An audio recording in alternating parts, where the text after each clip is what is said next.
بسم الله الرحمن الرحيم إن الحمد لله نحمده ونستعينه ونستغفره ونستهديه ونعوذ بالله من شرور أنفسنا ومن سيئات أعمالنا فمن يهده الله فلا مضل له ومن يضلل فلا هادي له وأشهد أن لا إله إلا الله وحده لا شريك له وأشهد أن محمدا عبده ورسوله أما بعد السلام عليكم.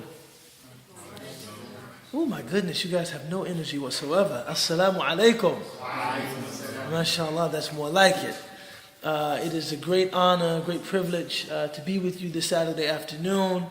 As the brother mentioned during his very generous and very beautiful introduction, I have traveled from a great distance to be with you. I've come from Chicago, and this is the second to last stop on a multiple city tour that I've been doing here in the UK. Thus far, we've been to Cardiff, we've been to Loughborough, we've been to Kiel, we've been to Portsmouth, and now, of course, we're in the best of all places. I can't say the name of where you got Smethwick.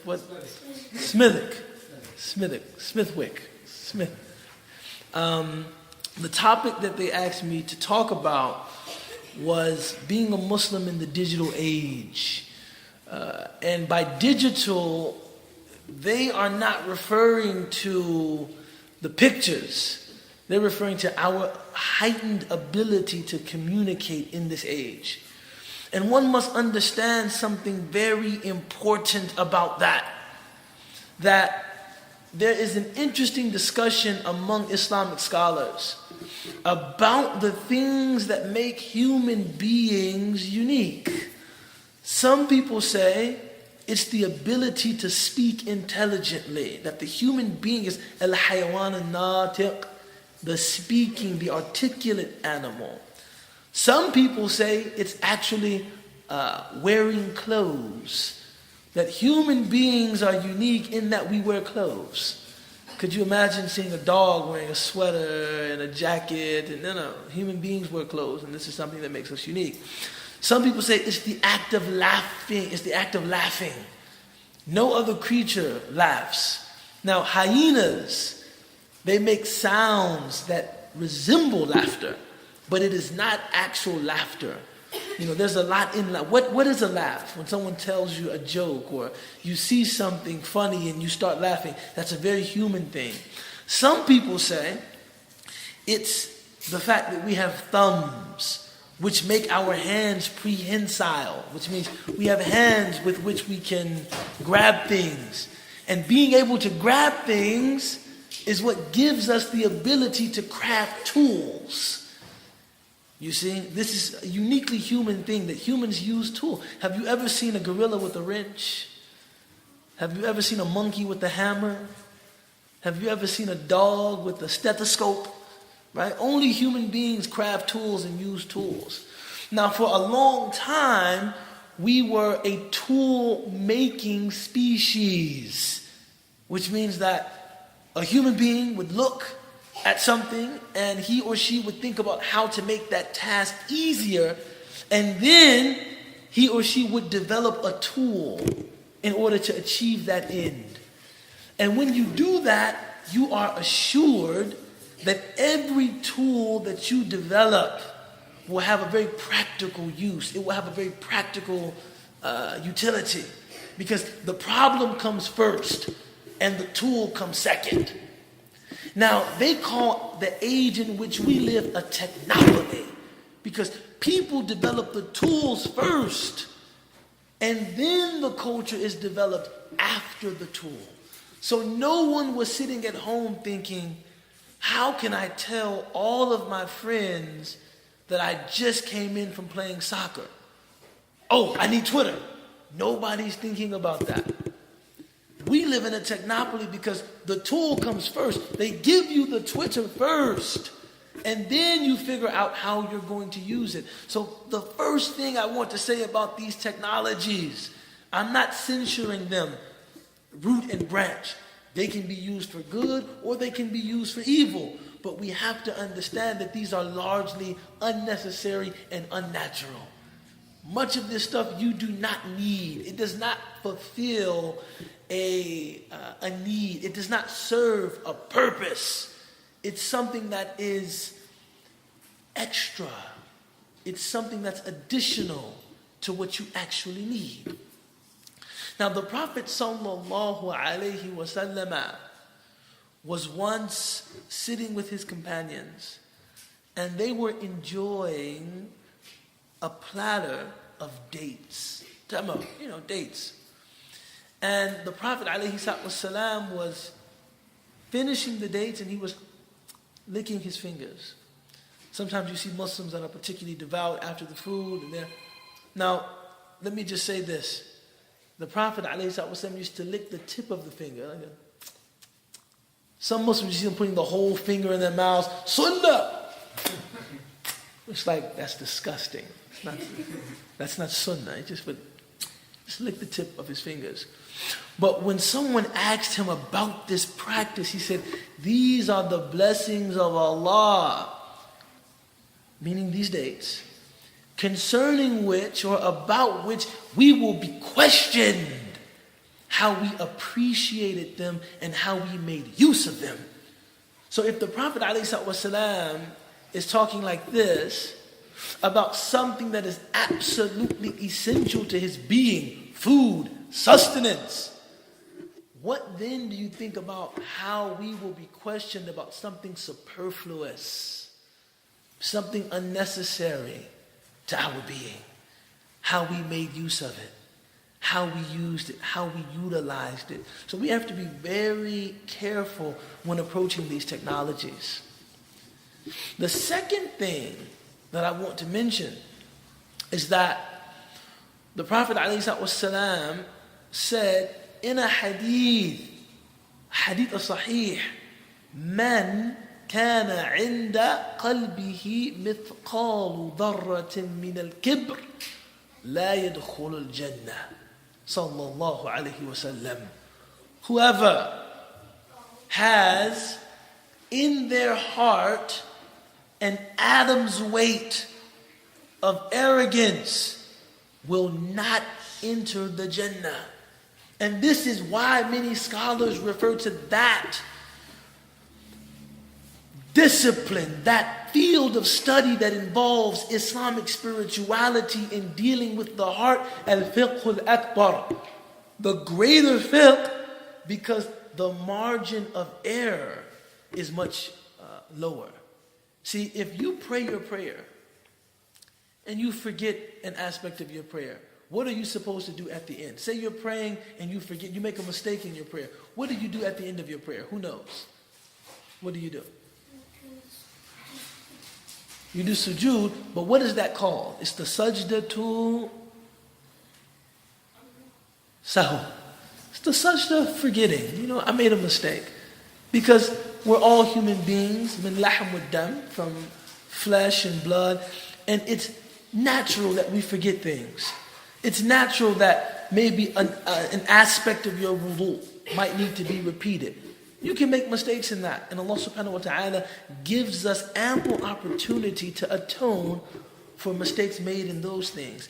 But you make a mistake with regard to your arrogance. You make a mistake with regard to conceit. You make a mistake with regard to selfishness. You make a mistake with regard to stinginess. You make a mistake with regard to hurting other people. And the consequences could be grave. The Prophet ﷺ said, whoever has an atom's weight, this is very small, an atom's weight of arrogance in their heart will not go to Jannah. At the Prophet ﷺ saying this, a man shouted from the back of the gathering, Ya Rasulullah, وَلَكِنَّ الرَّجُلَ يُحِبُّ أَنْ يَكُونَ نَعْلُهُ حَسَنًا وَطَوْبُهُ حَسَنًا هَلْ هَذَا مِنَ الْكِبْرِ. Ya Rasulullah, but a man loves that his shoes are nice and that his clothes are nice. Is this from the arrogance? Is this from the kibr that will prevent a person from going to paradise? And the Prophet ﷺ said, La, no, إِنَّ اللَّهَ جَمِيلٌ وَيُحِبُّ الْجَمَالِ. Allah is beautiful and He loves beauty. وَلَكِنَّ الْكِبْرَ. But as for the arrogance that will prevent one from going to heaven, it is بَطْرُ الْحَقِّ وَغَمْطُ النَّاسِ. It is arrogantly rejecting the truth when it comes to you, and it's looking down on other people. Now, I want to ask you a question about what you see Muslims doing on WhatsApp, on Facebook, on Twitter, besides talking about each other, besides feuding in many instances, besides refuting each other. There's a young Muslim in London, I believe. He's made a name for himself just refuting other Muslims. How can you engage those things without looking down on other people?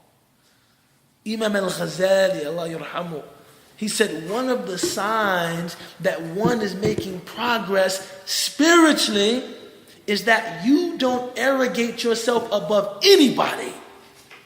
That if you see someone younger than you, you say, subhanallah, this person does not have as many bad deeds as I do. And if you see someone older than you, this person has more good deeds than I do. And even if you see someone who is not Muslim, you say, أنا أعصي الله عن جهل وأنا أعصي الله عن علم هو يعصي الله عن جهل. I disobey Allah and I know exactly what I'm doing. This non-Muslim person disobeys Allah and he or she doesn't know any better. So who can you feel better than? Much of what people engage in this digital space is just self-congratulation. Look at me. Look at my group. Everyone is wrong besides me. No one knows what they're talking about. Sayyidina Umar ibn al-Khattab radiallahu anhu, famously, listen to this story of utter sincerity. The Prophet ﷺ gave a list of the names of the hypocrites to Hudhayfa ibn al-Yaman. So when he passed away, sallallahu alayhi wasallam, he had a name, he had a list that contained all of the names of the hypocrites. And he entrusted Hudhayfa with that list. Do you know Sayyidina Umar, who was from the Ashur al-Mubashirah? He was from among those promised Jannah. He went to Hudhayfa and he said, Hudhayfa, just tell me one thing, man. Is my name on that list? And this was Sayyidina Umar. So how dare we get on Facebook with all of this self-congratulation, blasting people who disagree with us, and we don't think we have fallen into this arrogance the Prophet ﷺ says leads to being excluded from God's paradise. How dare we? Then we have to understand too what amounts from a very selective crafting of the presentation of your own life. The Prophet ﷺ, he gave us two things.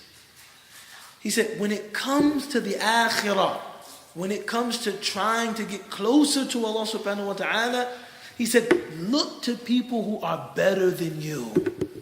Look to people who are more prayerful than you are. Look to people who are more charitable than you are. Look to people who are more patient than you. Look to people who have better character than you so that they can inspire you. But when it comes to dunya, money, cars, where you live, look to people who have less than you so that you will grow in your gratitude and appreciation for what you have been given. Now, when it comes to something like Facebook, we take very selective things from our lives and we show them to other people. That's why one of my young students told me the dua they make for each other, the young people, is may Allah subhanahu wa ta'ala make your life as cool as you pretend it is on Facebook. Ameen ya Rabbal Alameen. Because you're selectively displaying what you want of your life. And if the goal is not to attract nadar, to attract the ayn, to attract the evil eye, one has to question, what are you doing? You know, the Prophet ﷺ, and this is, and by the way, this is just an informal, we're just sitting talking. One of the missions, one of the purposes of the prophetic mission is to destroy baseless superstition. That's one of the goals of the Prophet ﷺ, is to destroy baseless superstition. So the Arab, for instance, they had a superstition that when you saw the hilal, when you saw a new moon, you had to enter your house from the back door. To enter your house from the front door would give you bad luck.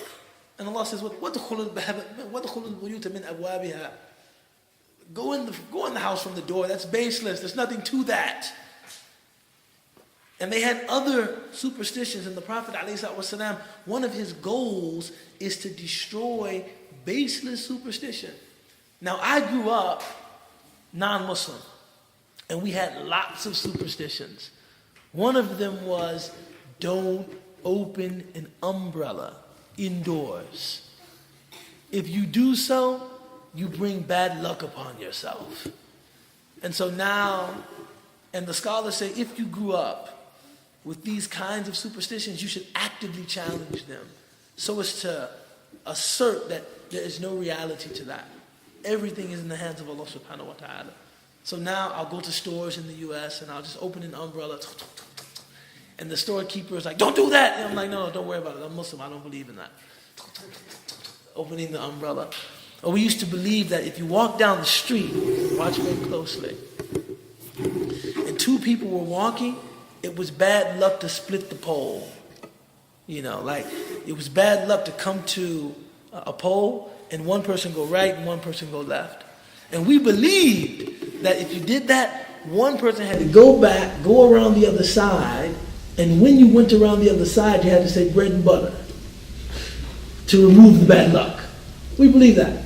Now I'm walking down the street with someone, I see a pole, I just split it. I don't believe, I'm Muslim, I don't believe in that. We also believe that it was bad luck if one walked underneath a ladder. Like someone had a step ladder out, they were doing work. If you walk underneath the ladder, that's bad luck. Now I see a ladder, I just walk under it. I don't believe in that.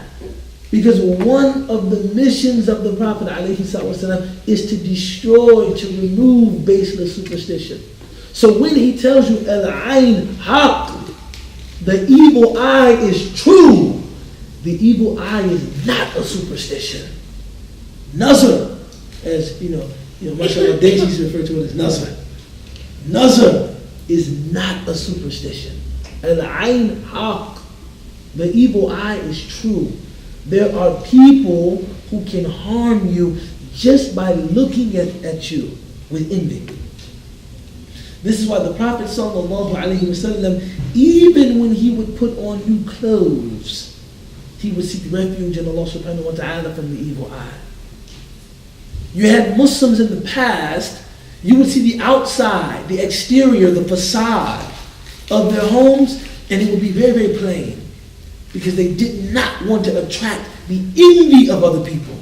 But once you entered the home, if you were a trusted member of my family, or you were a friend that I trusted, you would see these gardens, and you would see these fountains, and this very elaborate and exquisite tile work. And because if you're in my home, perhaps I can trust that you will not envy me or look at me with the evil eye. But for passers-by, I don't want that.